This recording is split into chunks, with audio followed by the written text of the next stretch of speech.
Columbus was only 7 years old when it was raided. It was platted and offered to the public May 16, 1909 by the Columbus Western New Mexico Townsite Company. Well, 2 months later, the Columbus News reported that the town had a depot, post office, custom house, lumberyard, cafes, blacksmith, shops, grocery, meat, drug, clothing stores. The El Paso Southwestern Railroad ran special trips to Columbus, the coming city of the western New Mexico. In February of 1911, the first cavalrymen arrived for duty at Camp Furlong. By 1914, a bank, pool hall, livery, stable, 4 hotels, and a movie lined the streets. Many stores were destroyed by Villa. Residents fled but came back with others to rebuild. This is the story of not just Columbus, New Mexico, but also of the man that raided the city. His name is Pancho Villa. So this is the story, be as it may, told via pictures, or in pictures rather, of the man that raided the city of Columbus, New Mexico, and how the U.S. pursued him into Mexico at the beginning of the theater for World War I.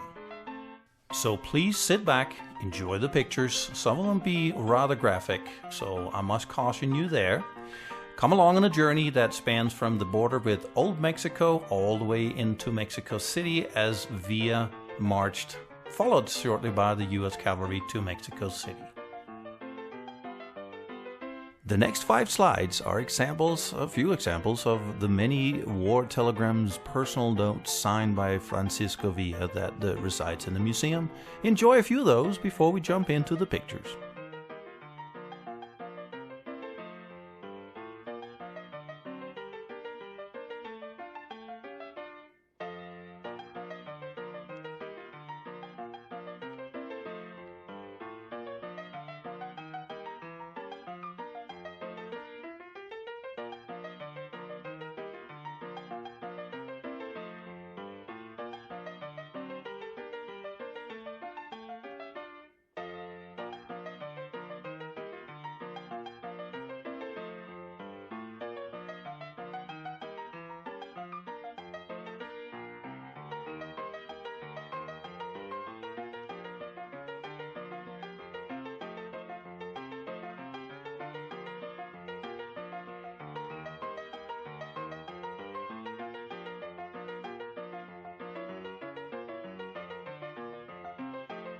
The only surviving brother of Martin, Pablo Vicente and Antigonas Lopez, stands in front of the doorway of his small farm in El Chaco, Chihuahua in 1960. Miss Louise Correal de Villa continued to live in their house in Chihuahua until her death in 1981 at 88. Mr. Bill McGraw of Columbus, New Mexico, was visiting when the picture was taken in 1960. This is a 1960 photo of Panchovia's brother Hipolito and Bill McGraw, the curator of the Panchovia Museum in Columbus, New Mexico.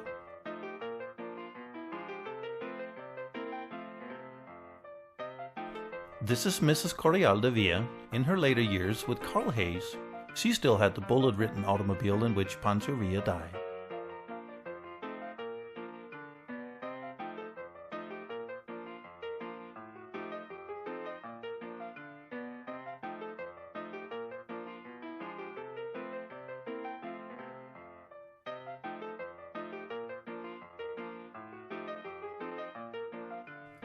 This is Mr. Harris. He's the one that assembled this fine collection, and it was his life work, and it is such a privilege to share this with all. This is Otis Altman. He lived from 1874 to 1943. Altman, known as an adventurer and an ace photographer, covered the entire Mexican Revolution for the Associated Press and became a friend of Panchovia.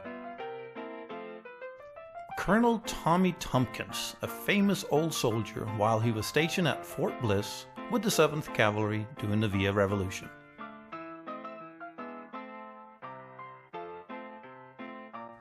Burial of the dead Villa soldiers in a field outside of Juarez, Mexico. Traders were often forced to dig their own graves and then executed on the spot.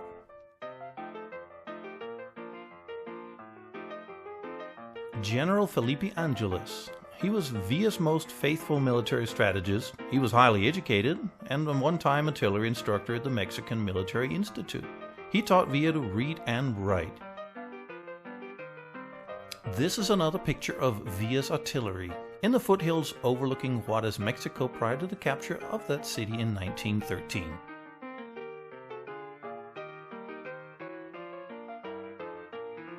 Vistas pass by the bodies of the dead men on a side street after the Battle of Jimenez.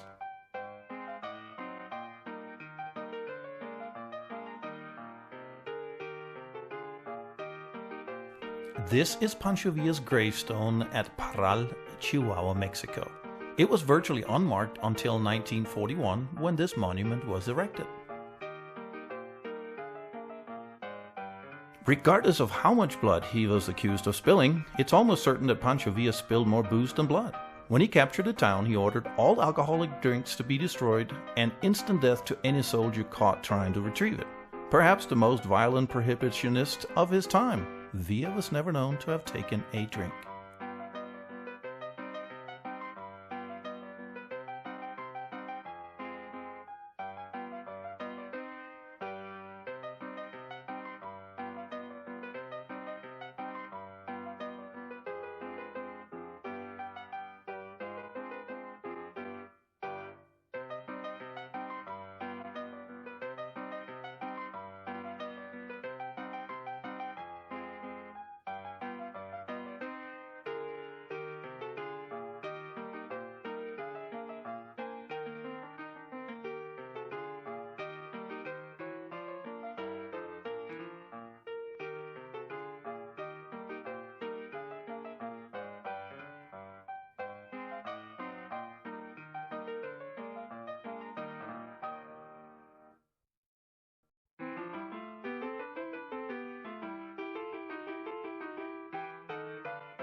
Raul Madero, brother of Francisco, who is in the profile on the far right, listens as Pancho Villa discusses strategy with an officer. Raul handled the finances of Villa's army. In 1958, he became the governor of the state of Chihuahua.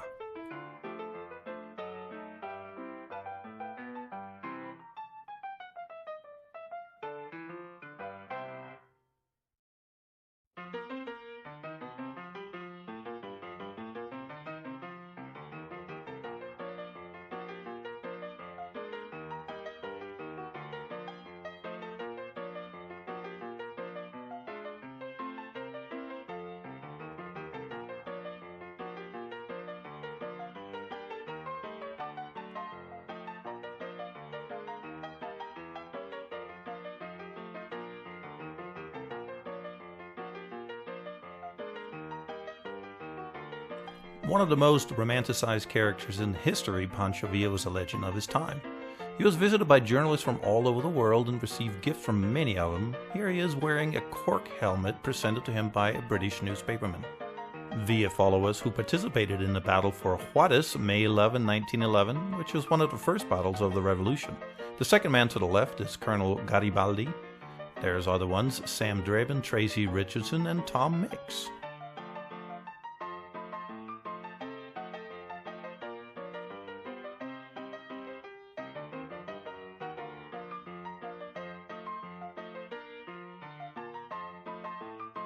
General Pasqual Orozco's red flaggers included some high-ranking officers who wore the Australians' type of headgear and insignias, and had some resemblance of uniforms.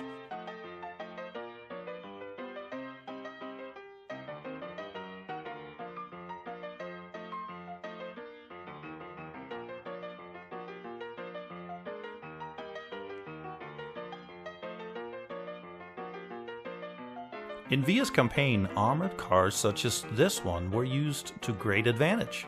Rudolf Fierro, nicknamed the Butcher, was in command of the railroad units. This is an actual battle scene taken outside of Torreon. Vistas beyond the ranch house fire upon Huerta's troops as the latter creep through the brush towards them. Villa's artillery in action at the beginning of the battle for Torreon.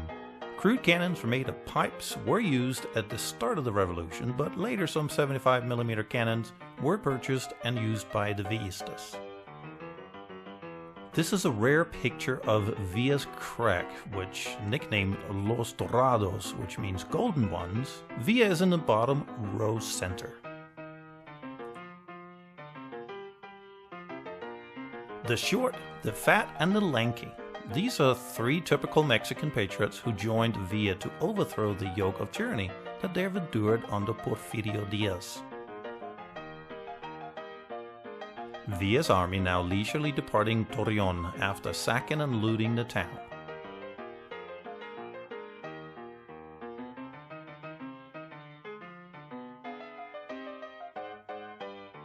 General Hugh L. Scott. He is the Chief of Staff of the United States Army, wearing the glasses in the middle, and Villa with their aides meet for a conference in El Paso in the spring of 1915. This is the town of Columbus, New Mexico, which is located near the Mexican border. This town was raided by Panchovia on March 9, 1916. 18 Americans were killed and part of the town was burned. Villa's army suffered heavy losses. For much of the time, whether Villa was in a saddle or not, he was joined by journalists and photographers.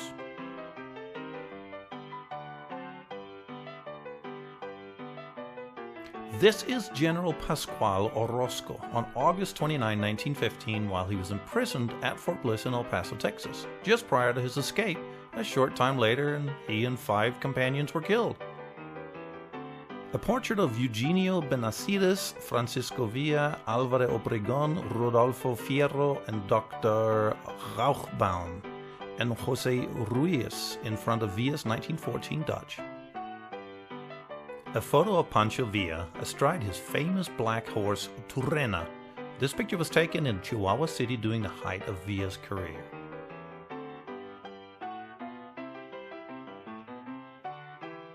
General Villa, wearing a blanket cited by Rudolf Fierro and Pablo Lopez, who with some of Villa's men committed the Santa Isabel massacre.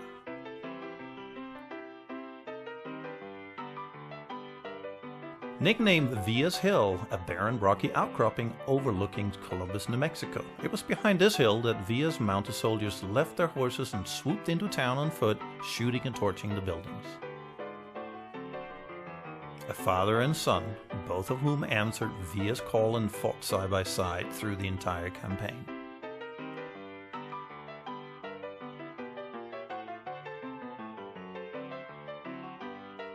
Tough Americans and Europeans who formed an outfit of their own to fight for Villa's cause.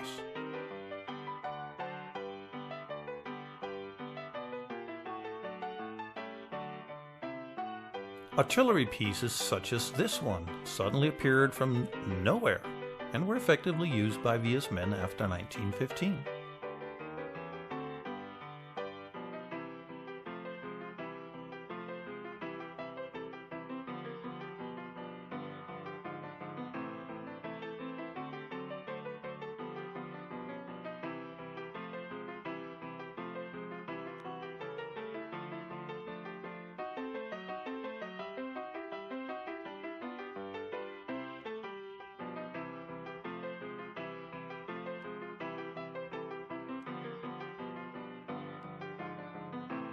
This photo was taken in 1914 outside of Torreon, Mexico, while Villa was at his height of a career. The man in the center, in white shirt, was the famous soldier of fortune Tex O'Reilly. Third from left is another American, Will Moriarty.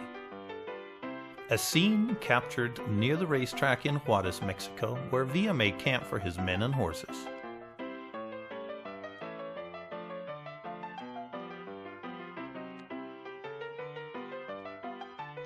Close-up picture of Rudolf Fierro.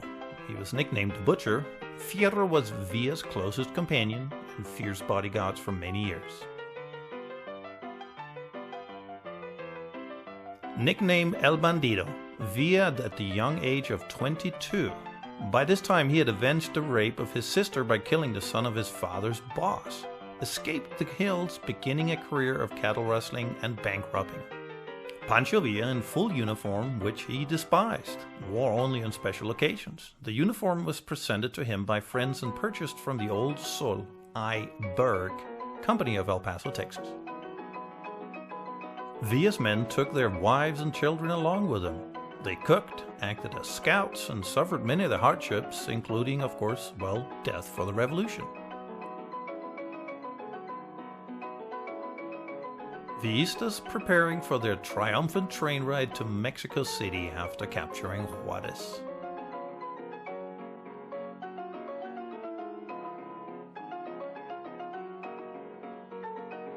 Villistas after the Battle of Juarez, before the bodies of the victims and their horses has been removed.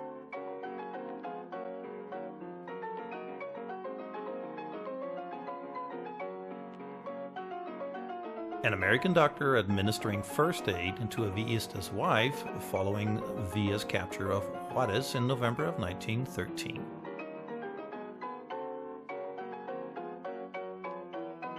On November 14, 1913, Villa's army captured Juarez, Mexico, taking President Huerta's Federalistas completely by surprise. Villa brought with him enough gold to exchange into 750,000 in U.S. currency. Descendants of Italian general and revolutionist Colonel Giuseppe Garibaldi and General Pasqual Orozco.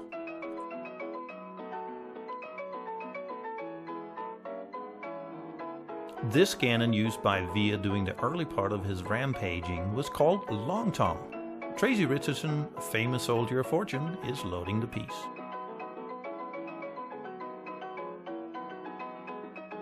Mexican General Obregón and the U.S. forces joined in an alliance aimed at putting down the rebellion.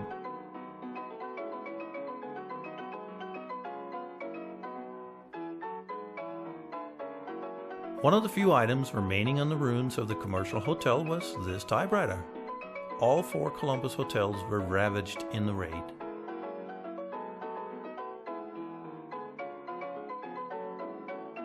Americans burning the dead bodies of the Mexican raiders.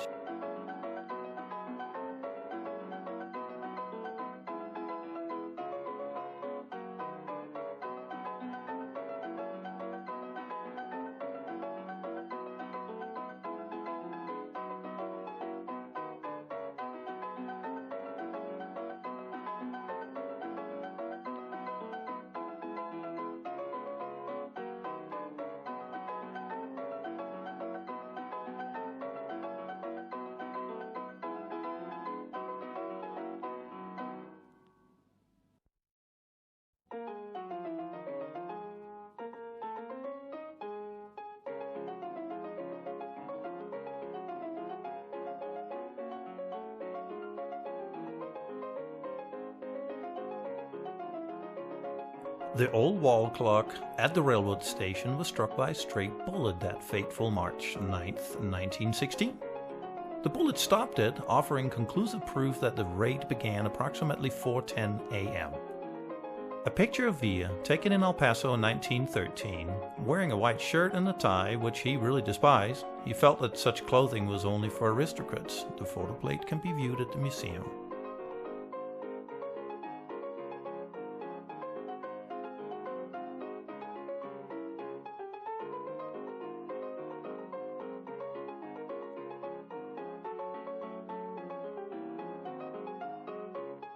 Here's Panchovia sitting in the President of Mexico's chair, immediately after his triumphant entry into the capital city.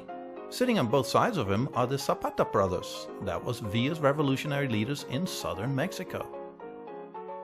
Francisco Madero, known as the Redeemer and father of the 1910 revolution. He was a strong supporter of Villa and was assassinated under the orders from Victoriano Huerta, who wanted to bring law and order back to Mexico. This photograph of the retired General Villa was taken just a few weeks before his assassination. He was living quietly on a ranch near Parral, Chihuahua, which had been given to him by the government in 1920 upon his arranged retirement. Photo of Pancho Villa astride his famous black horse Turena. This picture was taken in Chihuahua City during the height of Villa's career.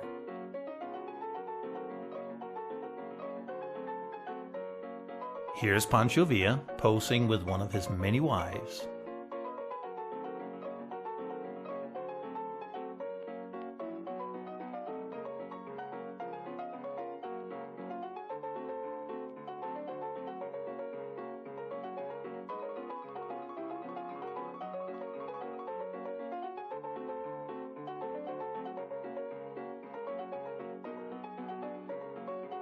Rudolf Fierro, the butcher, lies dead of drowning in Lake Gomez, near Casas Grandes, Chihuahua. In early 1916, probably before the Columbus raid, he drowned in a deep canal of water from which took him and his horse by surprise.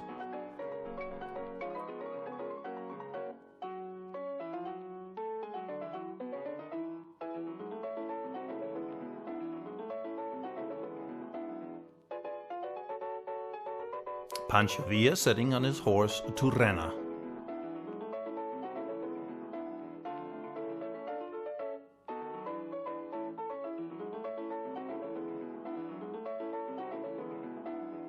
One of a few pictures where Villa is posing in a uniform.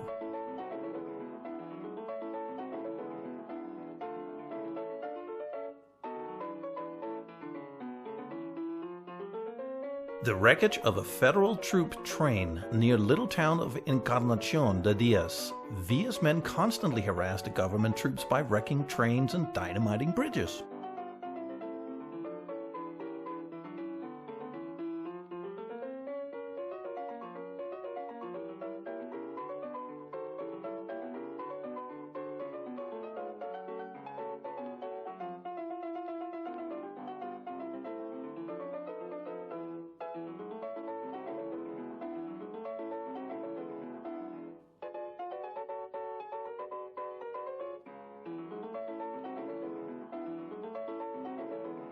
The Hotel Hidalgo, as it appeared circa 1940. The hotel was located about 2 blocks from where Villa was assassinated.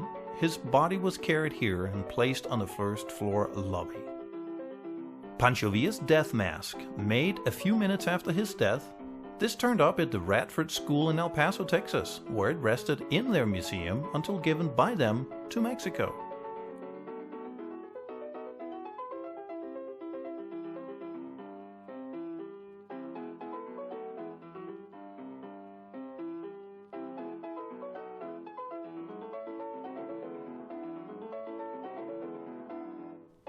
Once it was called the Broadway Garage in Columbus, New Mexico, on the corner of Main Street and the Deming Highway.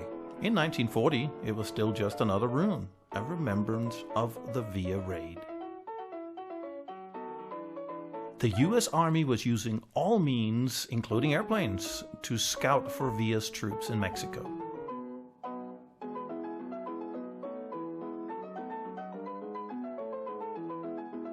The church at Canotillo, near the ranch, where Villa retired under the government amnesty after the revolution. Villa's outspoken opposition to Obregon's re-election probably led to his death in 1923 by assassination. It was from this restaurant door that Villa's killers emerged on that fateful day. He died about where the photographer was standing when he took this picture. The plaque on the wall between the door and the window talks about the event. Around 1940, this was still the only hotel in Columbus, New Mexico.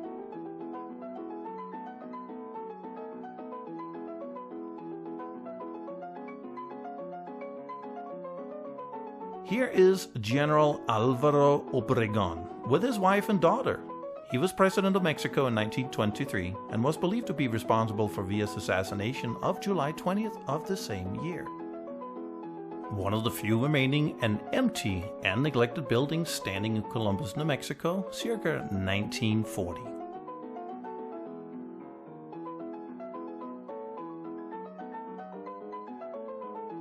These old adobe ruins were still in evidence around 1940. A fairly new church has been built in the background.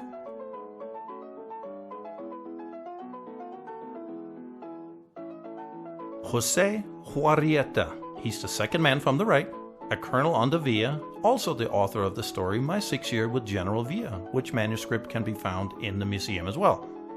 Men beside him were Mexican revolutionaries. It was Sunday, June 15, 1919, when Villa and his men started their attack on Juarez. This photo shows the 82nd Field Artillery blasting the Villistas out of Juarez. They have been stationed at Fort Bliss to help repel such an attack.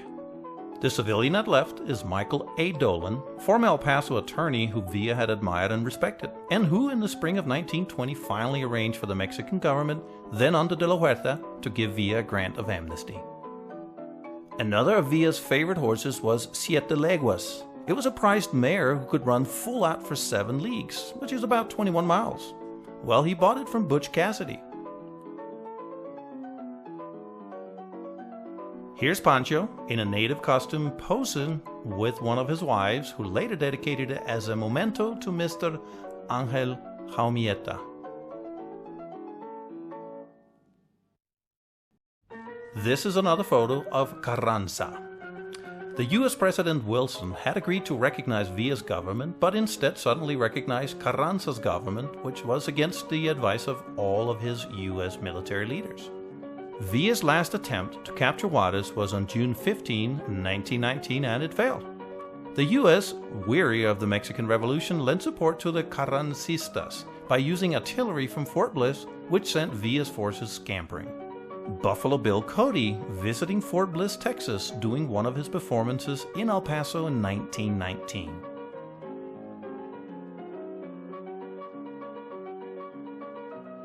Don Venistiano Carranza, a one-time revolutionist against Huerta, self-styled first chief of the Constitutionalist Army, an unpopular dictator who was president of Mexico from October 19, 1915, until he was assassinated by his own followers May 21, 1920. The dead bodies of Pancho's men now lined up in the cemetery. Any Mexican who ever whispered something against the government was in mortal danger of the Ruales. Sitting at the Juarez racetrack early 1916, Pancho, who's on the left, is talking to General Hugh Scott on the right. Standing behind Scott is Rudolf Fierro. That was Pancho's bodyguard prior to his drowning. A U.S. wagon company consisting of 27 wagons crossing the Rio Grande into Mexico.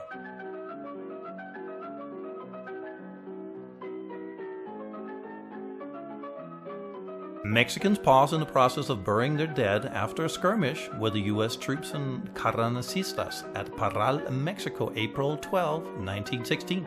In this battle with the U.S. 13th Cavalry under command of Major Frank Toms killed 42 Mexicans. A mass execution of Villa's men in a cemetery outside of Chihuahua City by the Ruales, which is the federal police of Mexico.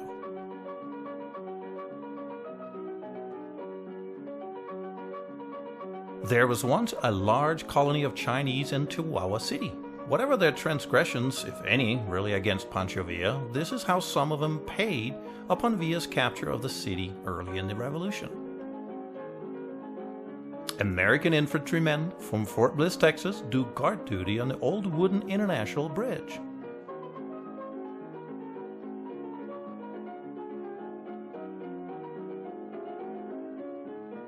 Bodies strewn along the street in Parral, Mexico, before the burial began.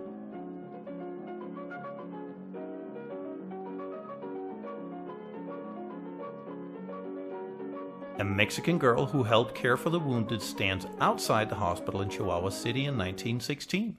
She's holding the Mercy flag, which is a symbol of group equivalent to our Red Cross.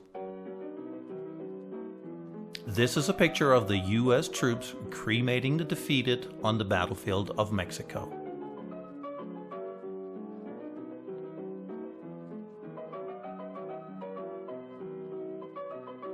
Luis Tarrazzas, surrounded by American soldiers at Ojinaga. In 1916, Tarrazzas owned 70 million acres of land, controlled the lives of 30,000 people, and was worth millions. Villa crossed his empire and gave the land to the people. Here are Pershing's troops chatting with the civilians at the international line south of Columbus, New Mexico.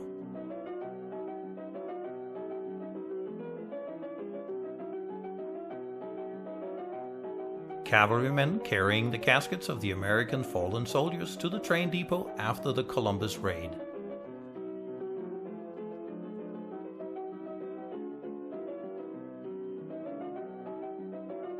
Here in Columbus, New Mexico, the bodies await the train back to El Paso.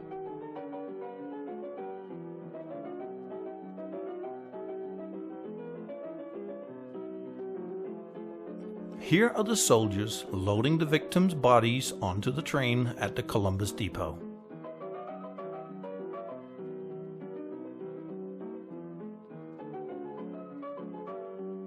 First contingent of American newsmen and photographers survey the dead Vista and then the ravaged town of Columbus after the raid.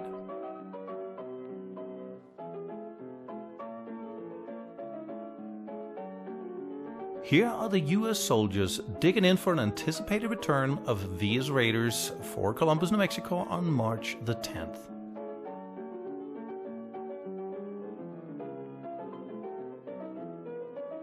The unrepentant dead are covered with oil before being cremated.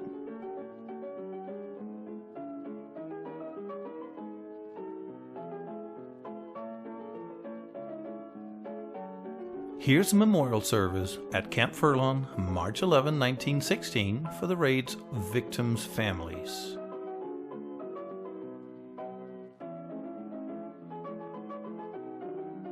Another scene of American dead soldiers being loaded onto the train cars at Columbus, New Mexico following the Villa raid.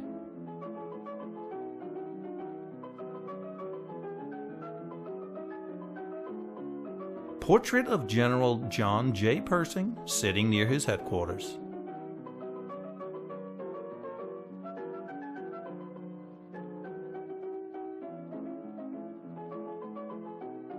General John J. Pershing briefing a war correspondent in Columbus, New Mexico.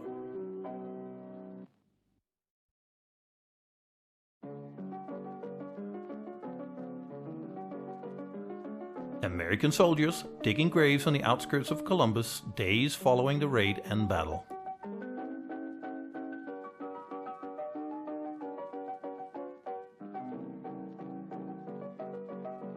Although no precise counts were made of Mexican casualties, it is, however, certain that over 100 were killed in the battle.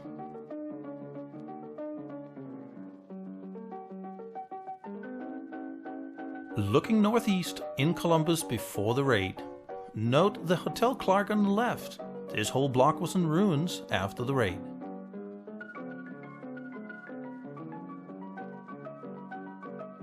More of the victims of the battlefield before efforts to clean up the battlefield.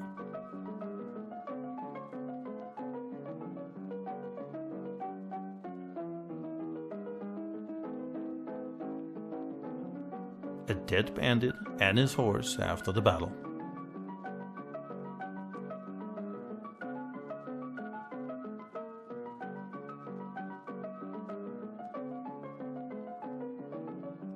One more of Pancho's men dead after the battle.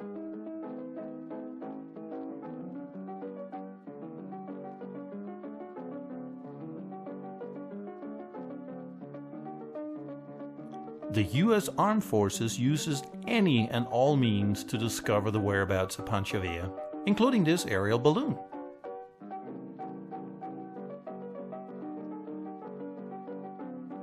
General Villa, wearing a blanket cited by Rudolf Fierro and Pablo Lopez, who with some of Villa's men committed the Santa Isabel massacre.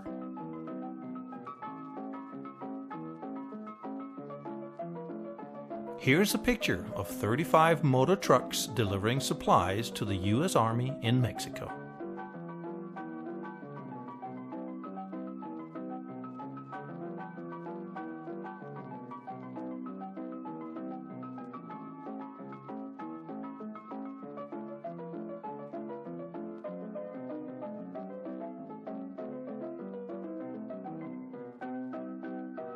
More airplanes that was used in the search for Panchovia in Mexico.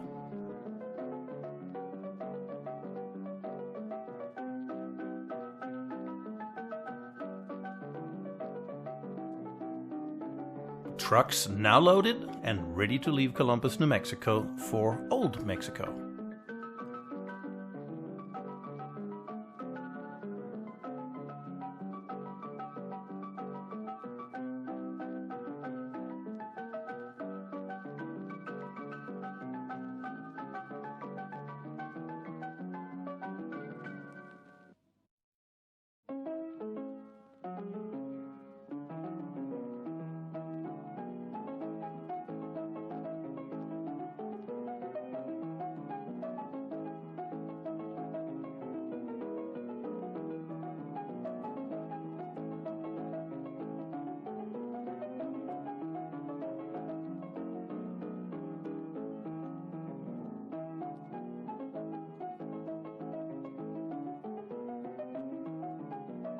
Main Street in Columbus, New Mexico, looking west, showing the bullet holes in the building at the far right.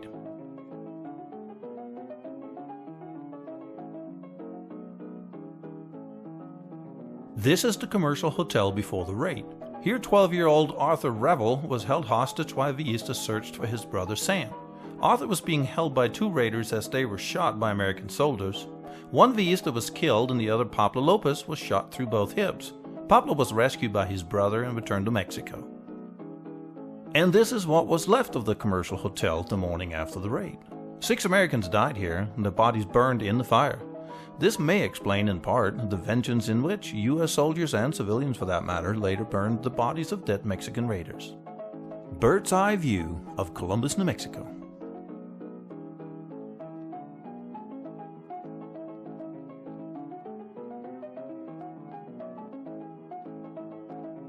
After new trucks arrived in Columbus, New Mexico, the U.S. soldiers began installing the bodies on top of the trucks.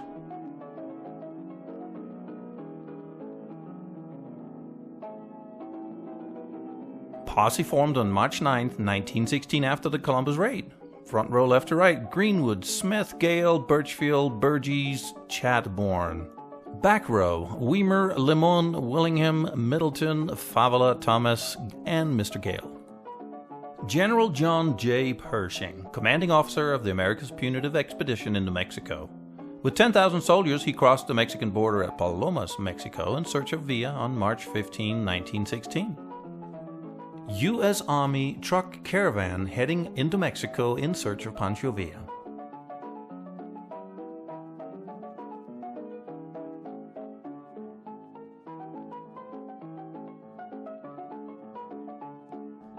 Town center, Columbus, New Mexico.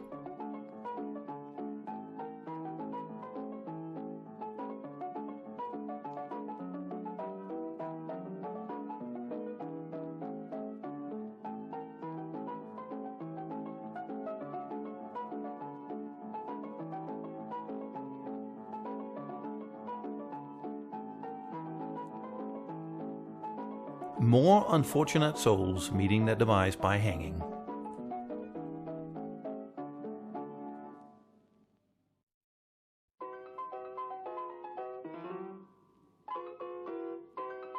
Immediately after the raid, it was feared that the Villistas would return with another attack. These American troops are looking south towards Chihuahua, Mexico from the top of the Coots Hill, also called Panchovia Hill, for a while. Story had it that Pancho directed the raid from this vantage point. A view of Columbus, New Mexico before the raid. The style of architecture at the time might be called Southwest rustic.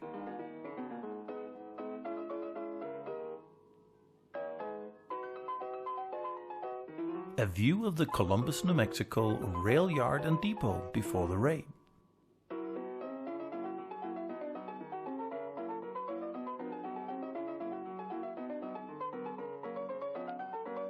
This is Pablo Lopez, leader of the Columbus raid. Lopez rustled 150 heads of cattle and had them butchered to feed Villa's army. He was convicted for the crime and went to prison. Pancho, however, did get him out and made him an officer. A street scene of Columbus, New Mexico before the raid.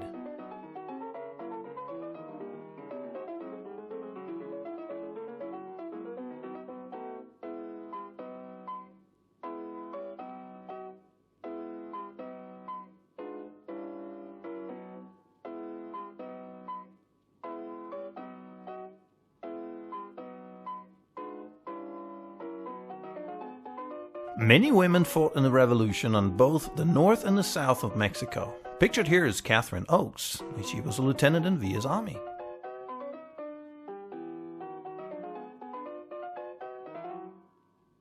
The general and his wife, Luz Corral.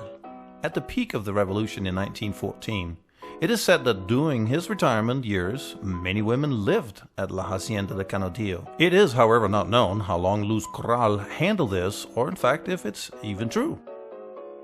Mexican generals Obregón and Villa, with U.S. General John J. Pershing, who was the commanding general at Fort Bliss on the International Bridge August 27, 1914. This is General Funston. He was the commanding general of this area, but unfortunately he was court-martialed for being away from his post at the time of the raid of Columbus. He was succeeded by General Pershing. Funston was later exonerated of the earlier charges. Another picture of Francisco Villa on one of his many horses that he owned.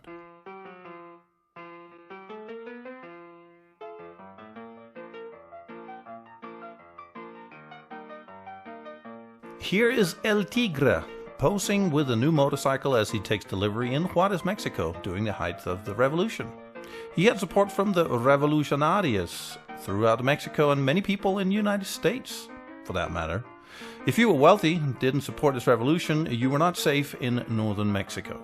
This is Porfirio Diaz, dictator of Mexico from 1880 until May 25, 1911, when his government was overthrown by Francisco Madero. Diaz was exiled to France, where he died of natural causes in July 3, 1916. The first structure built in Columbus, New Mexico in 1909 by Floyd Blair. It was sold in 1910 to W.M. Co., standing behind the stagecoach bound for Mexico.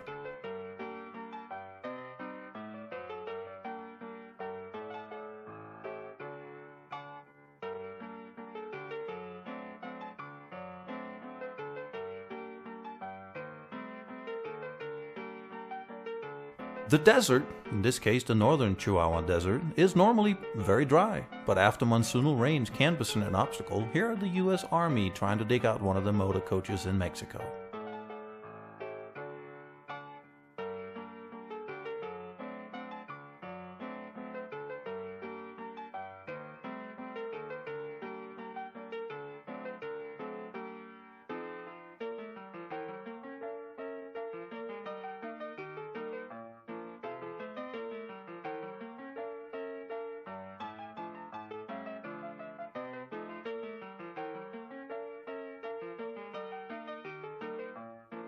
American-made bridge spanning the Rio Grande into Mexico.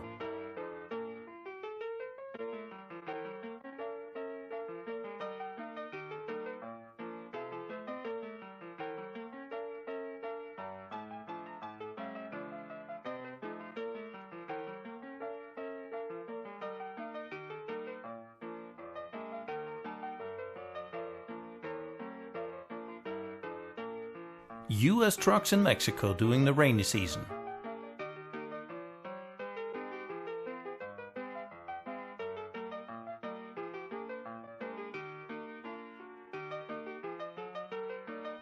Executed by firing squad.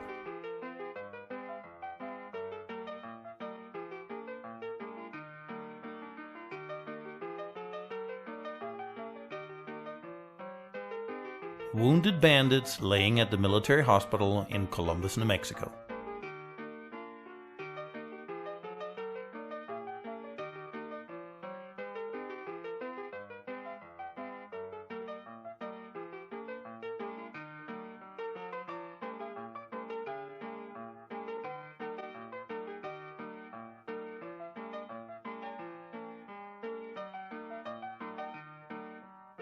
Truck Company number 73 in Mexico.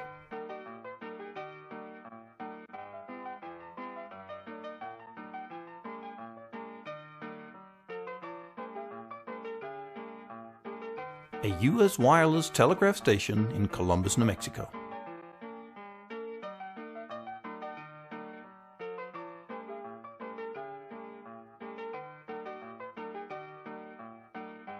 Vias Colorados, moving through the mountains of northern Chihuahua. Via had the ability to transport large number of men and horses over many miles in a very short time. A street scene from Columbus, New Mexico.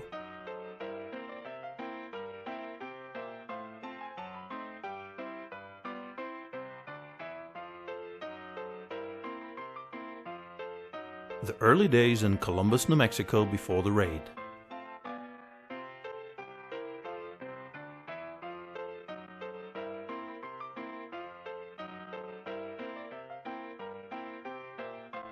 Looking northeast, Columbus, New Mexico.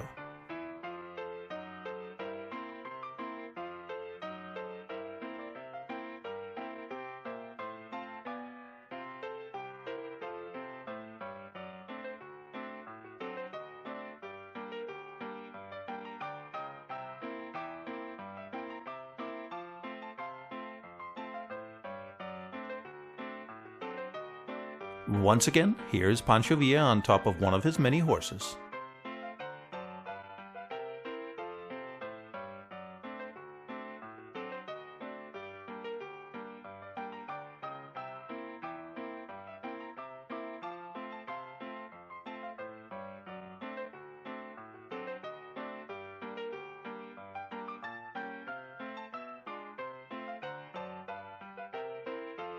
The death of Pablo Lopez, was perhaps inevitable, as he was the leader of the raid of Columbus, New Mexico. So here he is, after his death by firing squad, June 5th, 1916.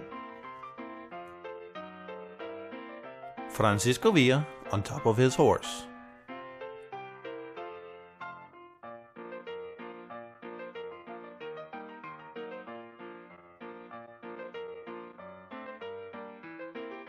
This car was attacked by a Mexican pilot dropping a bomb from the air in Naco, Arizona.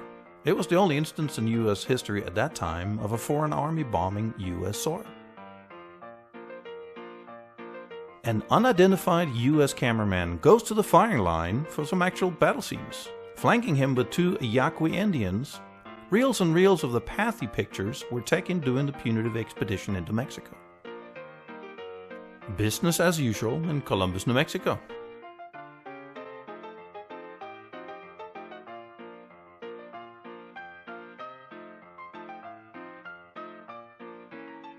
This is Pancho Villa's death mask. It was made a few minutes after his death, but this one turned up at the Radford Girls' School in El Paso, where it rests in the museum.